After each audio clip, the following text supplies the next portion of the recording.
This is the Traeger Ironwood 885 wood pellet grill and smoker. It's a big, oval body pellet grill on a rock-solid sawhorse cart.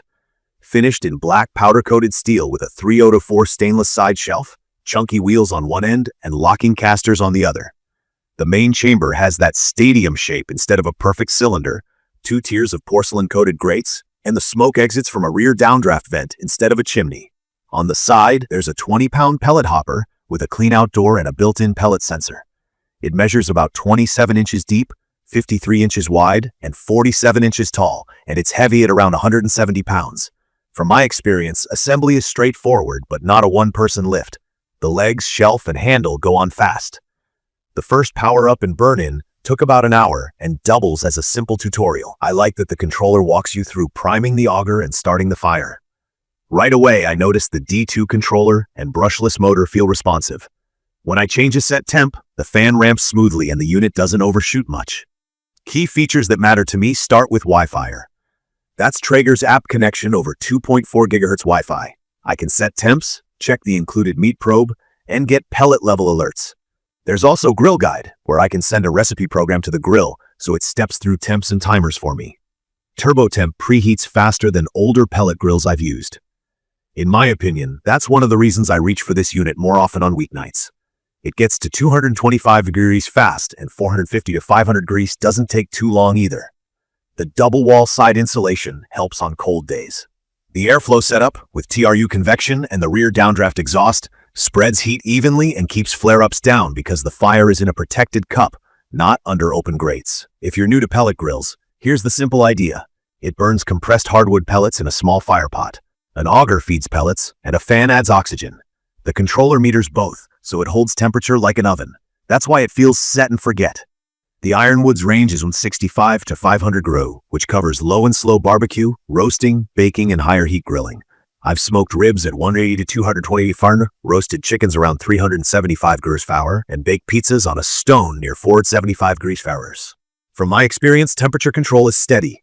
I typically see swings within about 10 degrees of the set point, and it recovers quickly after I open the lid. Super Smoke is a button I use anytime I'm cooking 165 to 225 degrees Fahrenheit. It changes the fan and auger cycles to make more visible smoke. It does boost the aroma, but I want to be clear about flavor.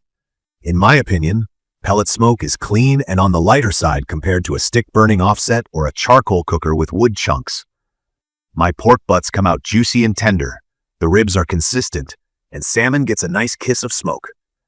If I want a heavier profile, I run Super Smoke for the early hours and sometimes add a separate smoke tube in the back corner. That's been the most reliable way for me to push deeper smokiness without hurting temperature stability. Searing is better than I expected for a pellet grill, but still different than a direct flame gas sear. Dropping the main grate to the lower position puts food closer to the radiant heat, and using a hot cast iron pan or griddle on the grate takes steak crust to a better place. For burgers and chicken thighs at 450 to 500 degrees Fahrenheit, I'm happy with the results. For a steakhouse crust, a skillet or a quick reverse sear in a ripping hot pan finishes the job nicely. Capacity is generous. 2-tier grates give me room for crowd cooks, and the 885 square inches feel honest.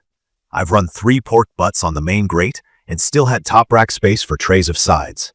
It's perfect for weekend hosting, bigger family cooks, or meal prep. The 20-pound hopper typically covers an all-day smoke. I do stir pellets during very long cooks because the hopper shape can tunnel. Pellets drop in the center while the sides hang up. The pellet sensor is handy, but it can't always see a tunnel, so a quick stir with a scoop keeps the fire fed. Connectivity has been mostly good for me. When Wi-Fi works, it's great. I love getting alerts when a probe hits target temp and letting Keep Warm kick in at 165 degrees Fahrenheit so food doesn't overcook. I've also had the app refuse to reconnect a couple of times mid-cook. Power cycling the grill and the app fixed it, but it's annoying. If you have spotty Wi-Fi outside, a stronger 2.4 GHz signal or a mesh node helps a lot. Maintenance is part of the deal. I scrape grates after each cook while they're still warm. Every few cooks I pull the grates, drip tray, and heat baffle, then vacuum ash out of the fire pot in the bottom. That's key to prevent airflow issues and grease flare-ups. Disposable drip tray liners save time, and keeping the grease channel and bucket clear matters. From my experience, running the grill very hot when the interior is greasy is the fastest way to make a mess or cause a small flare that can spike temps. Let's talk durability because it's important. The frame and barrel feel stout, but I've seen finish concerns. On my unit, I noticed light rust along a seam after a wet month, even under a cover. I also had a small blister in the powder coat near the bottom of the barrel after a brief flare-up. I've heard similar stories from other owners about paint peeling or bubbling after high-heat cooks or minor grease fires. In my opinion, the grill cooks like a premium unit, but the exterior finish doesn't always live up to the same standard. I protect mine with a fitted cover and a wipe-on automotive wax every few months. It sounds odd for a grill, but it helps bead water and slow down corrosion. I also keep the interior clean, so I'm not blasting 500 grease fire on top of a greasy tray. Warranty support on cosmetics can be hit or miss, so I try to avoid giving the finish a reason to fail in the first place. Noise and feel are worth mentioning. The brushless auger is smooth and quieter than older pellet rigs I've used. The fan hum is noticeable but not loud. The lid has a solid lift, and the side shelf is sturdy enough for a cutting board and a tray of food. The included single meat probe is accurate enough for me. I still keep a handheld instant read for quick checks. In my opinion, the Ironwood 885 shines on brisket flats, pork shoulder, ribs, chicken wings, and anything you do low and slow. Roasting veggies and baking cornbread or cookies on the top rack is fun and easy. I'd recommend this for anyone who wants repeatable results without babysitting a fire. It's perfect for busy weeknights, parties where you'd rather hang out than manage charcoal, and cooks who like using an app to monitor from inside. If you're chasing heavy smoke and a thick, competition-style bark, you might want to supplement with a smoke tube, or consider a different style of smoker. If you hate cleaning or you don't have reliable outdoor Wi-Fi, those are factors to think about too. From my experience, a few simple habits make this grill better. Use super smoke whenever you're under 225 grease hours. For richer smoke, run the first couple of hours at 180-200 grease favies before ramping up. Stir the hopper during all-day cooks. Keep a shop vac handy and clean the fire pot regularly. Watch your grease management before high-heat sessions. Keep a cover on it, and wax the exterior if you live in a wet or coastal area. In conclusion, the Traeger Ironwood 885 delivers consistent oven-like control with real hardwood flavor, a roomy cooking area, and a smart app experience that's easy to live with.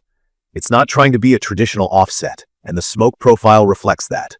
Cleaner and lighter, but very dependable. The tech and temperature stability are the main reasons I use it so often.